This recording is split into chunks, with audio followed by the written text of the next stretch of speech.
Hi, my name's Aisha, and in today's video I'm going to be answering another viewer question. So the question was about leasehold properties and how you actually extend a lease if you were to buy a leasehold property. This is actually quite a good question to answer because I'm sure some of you may have done what I've done in the past, which is go on Rightmove, check out some properties and then find something that's really cheap, and then it's almost too good to be true, and then when you look into it you find that the leases run down really low, and so you probably couldn't get a mortgage on it, and that's why it's cash buyers only. I have got another video on my channel where I talk about the difference between freehold and leasehold properties, so if you want to know a little bit more about what leasehold actually means and how do you know if a lease is too low for a mortgage and so on, then you can check that video out. I'll leave you a link up here. Also, please don't forget to check out the other videos on my channel. Lots of different people have been saying that the different videos have been helpful, and so if you haven't seen some of them, go check them out as well. Also, if you're not subscribed to the channel already, then don't forget to press that red button to subscribe to the channel to help me keep growing this channel so that I can keep providing you with free content. So today's video is just kind of like an overview of the process of extending the lease, just kind of highlighting a few key points. Extending a lease is a legal matter that involves solicitors, and so every property is different, every lease is different, they might have different terms in them. So you would go through the process with the solicitor and there might be a few changes here and there depending on what the conditions of your lease would be. So like with all of my other videos, this video is not formal advice of any sort, it's just a tool to help you know what to maybe go out there and research a bit more so that you can make decisions that are good for you and that you can have some kind of a little bit of an understanding about the topics that I cover. I think the first thing to be aware of when thinking about extending a lease is that it's not a cheap process, especially if the lease is run down quite low, then it's not going to be a cheap thing, and so you would have to figure out how you're going to finance that. That's the first thing. You would have to pay the premium for the lease, so the cost of the lease extension, plus you would have to pay for all of your fees associated with extending the lease, and you would also have to pay for the freeholder or the landlord's costs to extend the lease as well. So you're paying for both sides plus the actual cost of the lease as well. So it can be expensive, and so you would need to budget for that and figure out how you're going to finance that. Another thing to be aware of is that you can't actually extend a lease on the property unless you've actually owned that property for 2 years. So if you're searching for properties and you see a property out there and the lease kind of looks a little bit low and you didn't want to wait for those 2 years to go by before you were able to extend the lease, then you can ask that person, if they've owned it for 2 years, to actually start that process for you. Some sellers will do that already, so they know that their lease is low, they know that if they start that process then a buyer is going to be more attracted to the property and maybe they might even get more money for it as well. So they might start it, they might not, but those are the things that you might need to find out. Sometimes it says it in the property details, you'll see that it says that the owner is actually in the process of extending the lease and that you would be granted that new lease on purchase of the property. The lease also needs to be a long lease, and what that means is that when it was originally created, it needed to be for a term of 21 years or more. If it had 21 years originally, then you can extend it. If it didn't, then it's not a long lease and then you wouldn't be able to extend it, I don't think. You'd have to investigate that a bit further. I think you can't extend it if it's 21 years, but don't quote me on that. There are also a few other restrictions. So there are restrictions on who the landlord is. They have to be a competent landlord, so they have to be able to actually grant you that lease extension. Also, it has to be a residential lease. It can't be like a business one or a commercial one. And also the other thing which some people might get a bit stuck with is that the landlord can't be like a charitable housing trust. And I know that some of the housing associations, so like if someone's purchased a house on shared ownership, there's a few housing associations that are actually classed as charities. And so like when you go to extend the lease, they might say no at first, but actually they would have to prove that you owning that property is a part of their charitable work, and so it's not quite clear cut, but depending on who the landlord is, it also depends on whether you can extend the lease. So in terms of the landlord being competent, it just means that they actually have to be able to give you what you're asking for. So if you're asking for an extension on your lease that's say 90 years, the landlord has to have an interest in the property that's 90 years or more, because if his interest in the property is less than that, then he can't give you that because his term will be up before your term is, if that makes sense. This isn't a problem if the landlord is just the freeholder, but sometimes there's like almost like a chain, and so you'd have to find out who the actual landlord is to be able to ask them to extend the lease. So the competent landlord is the one that you would serve the notice on. So when extending a lease, as I said before, you're going to need a solicitor to help you with that process because it's a legal matter, but also you might want to get like a surveyor or a valuer to come and have a look at the property and value it, and they can give you like a minimum that they think the property can go for or a maximum that the property can go for, and then you can try and figure out how much the lease extension is going to cost. Once you know what the property costs, then you can serve notice on the landlord, and also a valuer would be able to help you in terms of negotiating as well, because because you might serve notice on the landlord and then they might not agree with your figures, and so they can serve a counter notice on you. And so having a valuer to kind of back up what you think the property is worth, that's a good thing to have as well. So again, yes, it is more costly, but actually it might save you in the long run if you've got someone to advocate on your behalf almost. The solicitor will be the one to serve the notice for you on the landlord, and they will prepare any paperwork or anything like that. They can also respond to any requests from the landlord and take you through that conveyancing process as well. You would find a solicitor for extending the lease just the same way you would when buying a property in general. So an online search, for example, or a referral from someone who's used them before. There are different solicitors that are good at doing different things. So for example, if you wanted a purchase lease option, there are solicitors that will specialise in that. If you want a lease extension, then again, there are solicitors that specialise in that. And so you can search for a solicitor that deals specifically with that, and that's going to be probably the best thing to do, because you don't want someone who's going to mess it up for you or not give you the best service possible. If someone is used to doing something, then it's good to go with them. So in terms of your costs for being able to buy the lease, it will be the solicitor's costs, and then it will be the valuation fees as well if you choose to use a valuer. Also, you would have to pay for the freeholder's cost as well. So when they value the property, you have to pay for that valuation, and you also have to pay for their solicitor costs as well, as long as they're reasonable. Yes, of course, you could just choose to use the valuer that the freeholder is providing rather than paying the two sets, but then it means that you're not getting an independent service, and so you don't know what the relationship between the landlord and surveyor is, and so it's good practice to have an independent service. Okay, so to be able to serve notice to extend a lease, you need to have some idea of the costs, because if it's going to cost you thousands and thousands of pounds and you don't have thousands and thousands of pounds to pay for it, then you're not even going to get the process started. And so it's a good idea to have an idea of those costs beforehand. There are lease extension calculators out there online that you can use. You can just type some numbers in and it will tell you how much you probably are likely to pay for that lease extension. So you should be able to see on screen now an example of a lease extension calculator. I just picked the first one that I found using a search engine, and you can see it's asking you for the value of the property, how many years are left on the lease, and how much the ground rent is, and then it will use that information to be able to calculate how much the lease extension is going to be. With the value of the property, it's not how much it's valued with a low lease, it's if the lease was a decent lease, how much would the property be valued at. And you can use a website like Rightmove. So I've showed you in a previous video how to find comparable properties, and so you can just look online and see how much property prices have sold for, because if a property is sold for a particular price and it's comparable to yours but maybe with a long lease, then you will know that that's possibly how much you could get on the open market as well. And so you could type that value in, and then with the how much ground rent you pay and then how many years are in the lease, and then you get your figure. As you can see from what I just showed you on the screen, the lower the lease is, the more expensive it is. And so that's one of the reasons why I didn't extend the lease on my flat, because when I typed the figures in, so it was figures similar to the ones you just saw, it was just saying it was like £2,000 to extend it, which is not a huge amount, and so that's not too much of a benefit to the buyer, considering he offered me lower than what I was asking for anyway. So it didn't make sense for me to start that process. He can just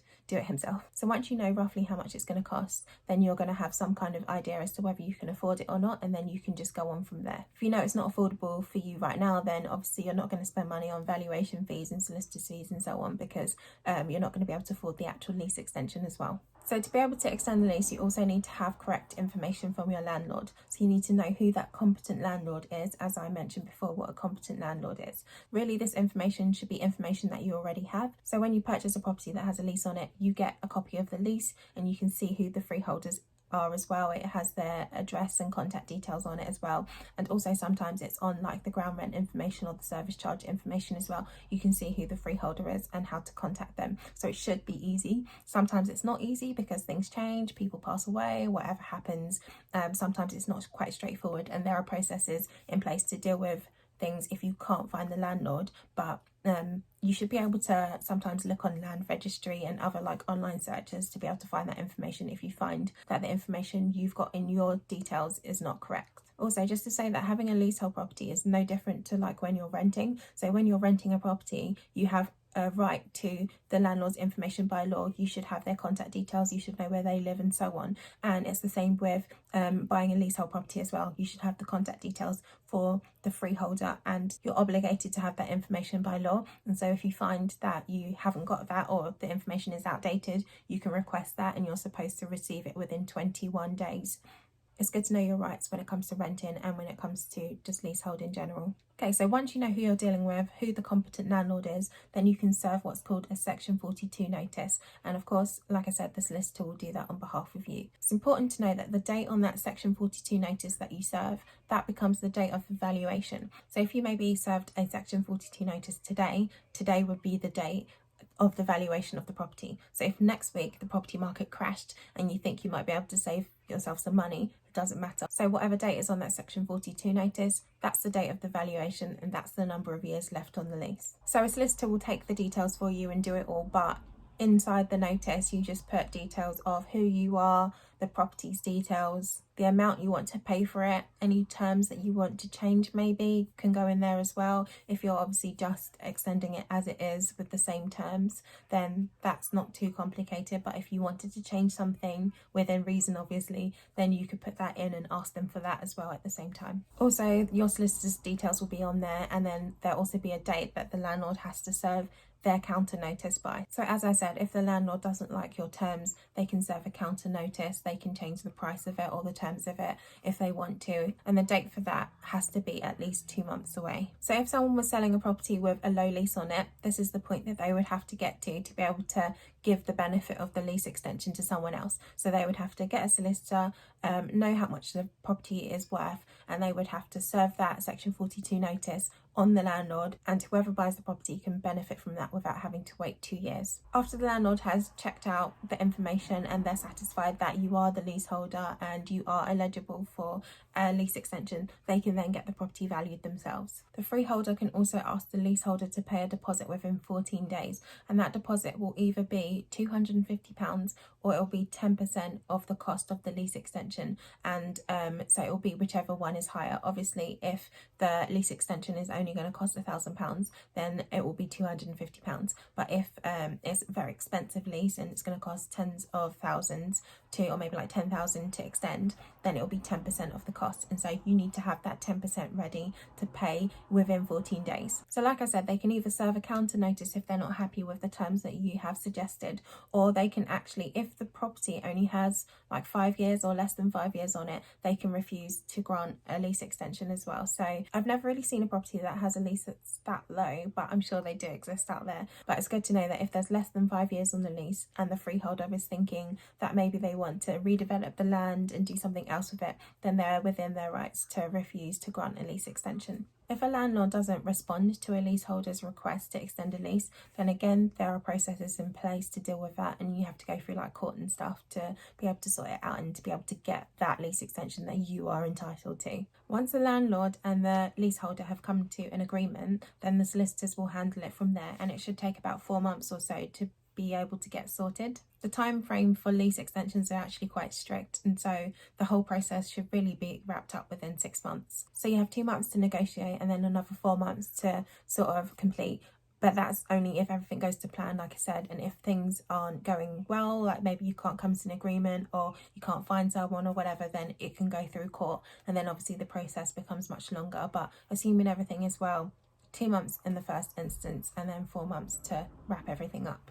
Once everything's all wrapped up, then the property register at land registry will be updated to reflect the changes in the lease. The only thing I would say, just like in terms of advice, is just to maybe keep an eye on the number of years left on the lease. Obviously you don't need to do that. If your lease is like 999 years, then people don't live that long anymore, and so you don't need to worry about it, because by the time it gets to like 80 years you're probably not going to be around. But if you do have a lease that's like, you know, one that you can see commonly out there, so like 90 years, 80 years, 85 years, something like that, even maybe 100 years, it's good to keep an eye on it, especially if you're planning on keeping the property for a while. If the number of years runs too low, then you're going to be paying more of a premium to extend the lease. As I showed you on the example, it went from like 2,000 to tens of thousands, and so just keep an eye on it. Also, just to say that you could pay for a lease extension with a remortgage, so you don't necessarily have to find all of that money up front if the lease is looking a little bit low, but what I would say is that you probably would have to pay that 10% deposit within the 14 days, so you need to at least have that amount ready to go. And the other thing is that if you are paying for it with a remortgage, then it would be a good idea to wait until your fixed term is ending, because then you won't have to pay any early exit fees or anything like that to be able to remortgage the property. Okay, so this part might look a little bit different because I realised when I was editing that I didn't actually answer the question that was asked. The person who answered this question was actually asking specifically about the lease extension process when it comes to share of freehold, and so I'm going to add this little bit in here and just explain about that. So the good thing about extending a lease on a property that's share of freehold is that it can be so much cheaper, because you don't have to pay for the valuation fees and you don't have to pay the premium for the lease either. So you just literally pay the solicitor to do their job and any disbursements that come with that. So maybe like the land registry fee or like ID checks and things like that. The downside of having a property that's share of freehold is that when it comes to lease extensions, everyone has to be a part of that process, and everyone who has a share of the freehold has to give their consent. That's okay if everyone has given their consent and you've made it clear that that's what you are all intending to do, and maybe there might be some kind of written agreement somewhere that says that that's what you all want to do. You all want to agree to extend the lease without paying a premium. The only thing is, if you have people that are difficult, or maybe if you have someone who's absent, so maybe like either they're a freeholder that doesn't live there anymore, they've gone off, maybe they live in a different country, whatever the problem might be, they might not be around, so then it can become a bit more difficult. So if somebody wanted to extend a lease on a property that was share of freehold, they would actually just have to go through all of the steps that I mentioned before, so they'd have to use that whole entire process, and if necessary it might actually end up in court. Everyone is entitled to be able to extend their lease, so if you go through that court process, then you can get a 90-year lease extension that way, but it's obviously not the same as if you were all on one page and you all agreed together, because you could give yourself a 999-year lease, and also you would have to pay a premium to the other freeholder as well, the one that was being difficult. So it can work well, but also there's potential for it to be problematic. If someone wants to be difficult, they can be difficult. They can make life more expensive and harder for you by just refusing to give that consent. I think most people buy a property that has a share of freehold thinking that there's going to be benefits to that. It's not the same as a leasehold property. You have some kind of say over the upkeep of the building, how much you spend out, and also one of the benefits should be that you get to extend a lease for free and you get to give yourself a nice long lease. But that isn't always the case if people are going to be difficult. It's a bit of a shame that that can happen, but it is what it is. I think the general consensus is that it's a good idea to extend a lease as soon as possible on a property that's share of freehold, especially if you're in a situation where you know all of the other freeholders and you're on good terms with them while everyone's nice and happy. It's a good idea to just extend the lease then, rather than wait for things to change. Sometimes people get upset, or also sometimes people sell and then the new freeholder might not be on the same page as you guys, and so it's a good idea to just extend it to 999 years as soon as you possibly can, so that it's done, it's out of the way, and nobody really has to worry about it, and you've added value to that lease, and your investment in your property isn't going to go down as well, because 999 years is a very long time. The other thing I also forgot to say was that if the lease is very expensive, so like maybe over £125,000, then stamp duty would apply as well. But I think depending on the type of lease is depending on whether stamp duty applies, but that's something to be mindful of if you wanted to extend the lease. So hopefully that answers the question that I was asked and is a little bit helpful. It just gives some kind of idea of what maybe you might be up against if you were looking at a leasehold property, or even just to know to ask the leaseholder to maybe start that process for you. So if you see a property and it's maybe got like 85 years or something like that on it, rather than waiting the 2 years, you could ask the property owners, either through the estate agents or whatever, to start that process for you, and you could figure it out and somehow tie it into the cost of the property as well. So yeah, this is just a little bit of information to help you on your property journey. Hopefully it's been helpful. If you've liked the video, don't forget to give it a like, don't forget to subscribe. I'm almost at 1,000, I'm so close, so please hit that red button, subscribe. Also share the video if you think you know someone who maybe has a leasehold property and it might be useful information for them. Please share this video, and don't forget to leave a comment down below as well. You take care of yourselves, and I'll see you in the next video.